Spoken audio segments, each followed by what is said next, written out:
nabagamba ku nsi ya Mukama omuntu omusirise omuntu asirise ng'omukozi ekintu n'omukola ebintu ebisukka mu 5 n'ebisukka mu 10 n'asigala ng'asirise nga tavaayo kunyega asobola okuttira mu silent torture. Silent torture etta. Tewali kintu kikyasinze kutta nga silent torture. Ebbanga lyonna Bukyanga Chosen Beki baawukana ne Dictator Amir. Dictator Amir tavangayo wadde okwogera wadde ekigambo bwe kiti. Yasirika. Kye yakola ekinene ennyo kukwata mu ngoye ze n'afuluma obufumbo. Naye ng'ate Chosen Beki abadde atulaga musanyufu era akola content we ng'olaba musanyufu. Naye nze waliwo video gye yakola nga baakaawukana, video zilinganga 3 we nategeera nti alina kyayitamu just akikwekedde mu video ezo. Video emu yali asiita amagulu ng'ayinka sound kaatuddemu n'asiita amagulu ng'omwana omuto nga yabadde ka uniform mu biki nengamba ono alina kyayitamu just yekaza bwekaza naye alina kyayitamu. So manyi ndaba abantu wano video zaabwe nga mumanyi nti abantu bangi wano ku TikTok akola video naye nga alina kyayitamu emabega wa video eyo ng'akaaba. Naye nga lwakuba sound gyatuddemu alina kutulaga ekyo olumu alina okukaabiramu kubanga sound erimu paati ey'okukaaba naye nga aba alina kyayisaawo obulumi bwe bwayisaawo. Kati Chosen Beki weebuuze ye yavuddeyo n'akaaba. Kyokka ekikwewuunyisa nti Dictator Amiru tavangayo wadde okuvaamu ekigambo wadde omwasi wadde ogaa nti munnange kino nekino kyekyatu tannaba wadde ebbanga lyonna. Nze nabagamba silent torture etta. Omuntu gw'okola ekintu n'omukola ekisooka ekyokubiri n'atuuka n'okukwata n'abasajja n'asembayo n'akukwata n'omusajja mu buliri n'akwatamu engoye ze zokka n'afuluma n'agenda nga tanyeze kigambo kyonna. Asobola okutta silently nga tanyeze. Omuntu asirise waakiri omukyokoza n'ogamba waakiri ankuba oluyi manye nti ankubye waakiri oba kali bubeerawo n'ogamba oba alidda n'antema ejjambiya oba kukye namukola ajja kudda nkola kino ng'osuubira ajja kudda ayibeeko kyakukola omuntu n'agaana. Kati Dictator Amiru nze simugira ku kye yakola era kye yalina okukola. Waliwo wootuuka n'ogamba okusinga okuttira omwana w'abendi mu nnyumba olw'obusungu bwe nnina olw'ekibaddewo ne byezze mpitamu ne byazza nkola kantambule mu muviiri. Bannanga abantu bali eyo naye teweegomanga okubeera mu silent torture n'omuntu. Silent torture etta. Silent torture esobola okusuula eddalu. Obeera ono atambe ng'omuntu omuyinako nga onogamba ka attachment kati bano ababiri buli omu beeyinamu abaana bombi abaana baabwe. Kati ono Dictator Amiru aleka okuba akikola agamba why for the respect of the mother of my kids kantambule ngende. Kati n'abafamily basigala bali confused yakola ki. Kati ate family family y'omukazi esobola okuvaayo n'ewayiriza ey'omusajja yali mwenzi aliko naye nga tebamanyi kikyabaawo mu makkati awo nga bonna tebamanyi kikyabaawo. Family ne bapininga omusajja naye nga n'omukazi aba amanyi kiki yakola naye omusajja n'atavaayo era kwewozaako ne bagezaako n'okukubira amasimu munnange kiki ekyabaawo jangu otubuulire. Omusajja n'atavaayo kwogera omutyanga oyo aba musajja nnyo. Musajja omulala akutema ejjambiya akuleka olimu ebibalebale ng'akutaddeko embalebale n'atambula n'agenda n'amanya nti kale naye yasiba obusungu bwe n'atambula. Kati siraba Beki lwaki oba okaaba. Beki tolina kaaba tolina kutandika kuvaayo mu mawulire ate bannange ate kino. Just keep quiet and deal with the silent torture. Odiringe nayo ojja mala ogiveemu naye weewalanga nnyo omuntu akukolako silent torture. Silent torture etta. Ofunda n'omuntu akubye oluyi ofunda n'omuntu wakiri akanyugidde wakiri ne weeba giraasi n'etakukuba ofunda n'omuntu wakiri akugamba kale koma nnyoko naye omuntu n'asirika busirisi n'akutunuulira bw'ati n'atavaayo wadde mu mawulire nga gundi yamwe eri public n'atavaayo wadde okwogera ekigambo omuntu omutyanga. wakati mu byonna teri muntu mufa ajja kufa ensi yeewuunye. Singa abantu bali bakwewuunya nali ngenda kwewuunya Mandela. Ye musajja yekka mu bulamu bwange Allah bwampadde gwe naakalabe yaziikibwa ba pulezidenti ab'ensi eno nga n'Abafirika tebaboogerako balinga bantu ba bulijjo. Wangi taata naye nga baziise kubaziisi webali,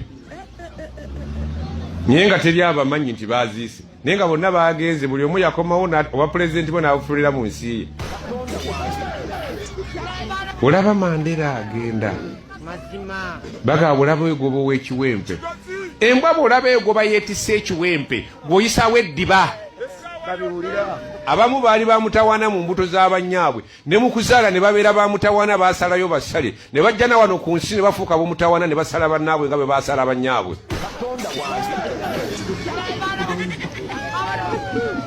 Ne tuwangaala naawe ng'oligino yo oli mitawaana myerere. Oba oyagala oba toyagala ojja kgenda. Ani akyalina nnyo ebirowoozo ku Obote? Mbuuza ani akyalina mu basajja bakulu Haji, ani akyalina ebirowoozo ku Obote? Naye weerabidde UPC Nyamurunga, UPC na Uganda yoti Nyamurunga.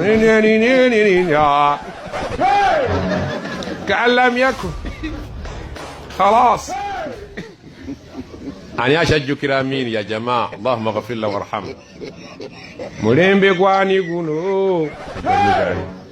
Ani aliko ku mulembe gwa Amin? Bwana bonna. Mulembe gwa dada. Mulembe gwa dada. Ani atalaba ku ttaali lyavuganga. mazima Abasiraamu nga bajaganya bujaganyi bati musajja ayogera oluzungu lufuna yenga lutuufu mu byakola. Aboogera olulamu batukolera ebifu. Aboogera olufu bakola ebiramu.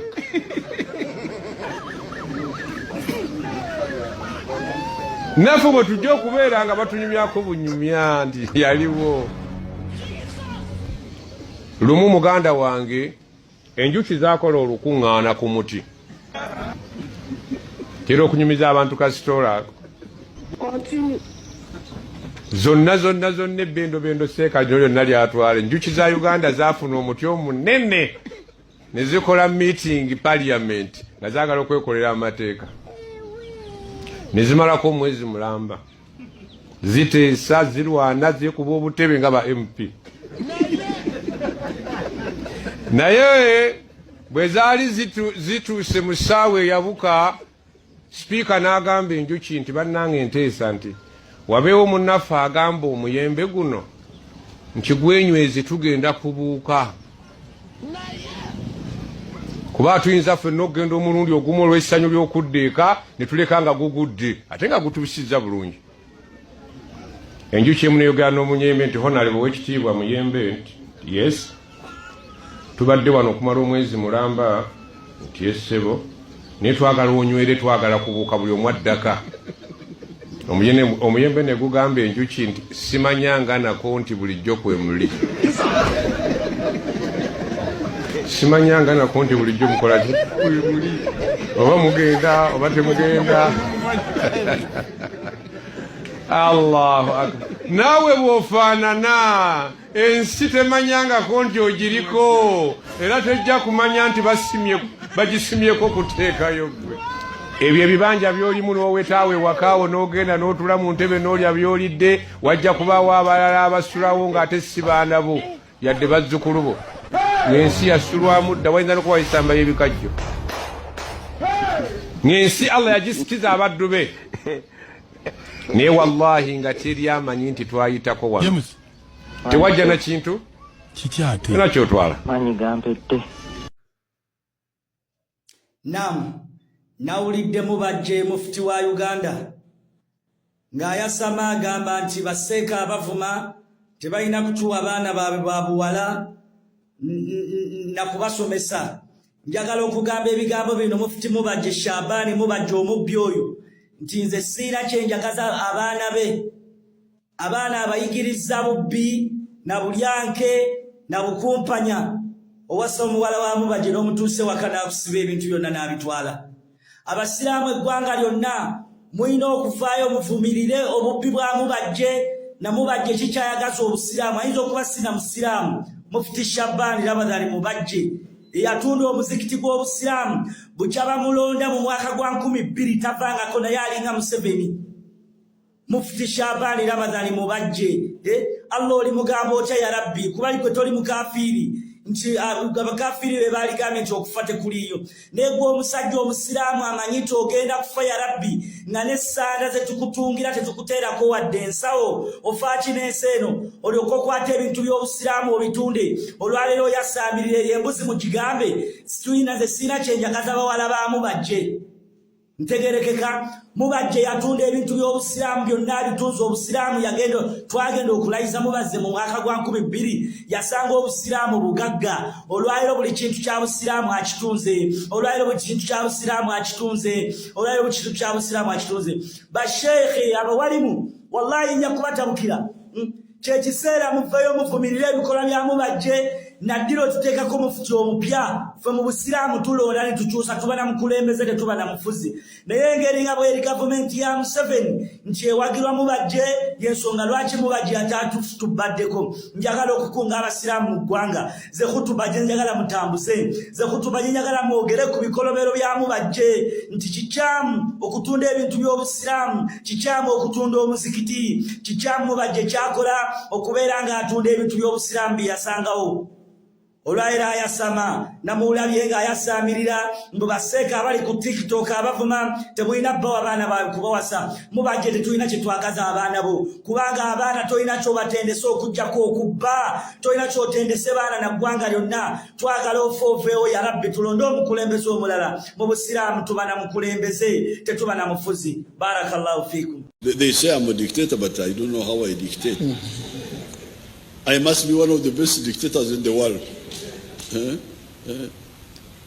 The nightclub, people are going, the discos, the other church in Yanaka doesn't allow me to sleep. This is how Uganda is. Total freedom. And anarchy, but freedom within anarchy. So,